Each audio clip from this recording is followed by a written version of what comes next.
all I can tell you is we're doing a lot of testing. We're probably testing more per head than any other country in the world. So we're doing lots of lateral flow testing. So obviously the teams are looking constantly at what makes sense and what works, etc.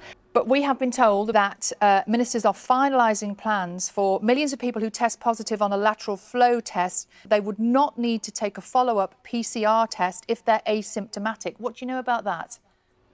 Well, as I say, I don't have any official news on that, but I know that the teams are looking at testing and testing regimes. As I say, we've introduced so many lateral flow tests now that, you know, people are, and they're very accurate, the lateral flow tests. They're really accurate if people are infectious. So I guess they're looking at the regimes all the time in terms of what makes sense. But I don't have any, as I say, official news, but the teams will announce it once they have come to their conclusions.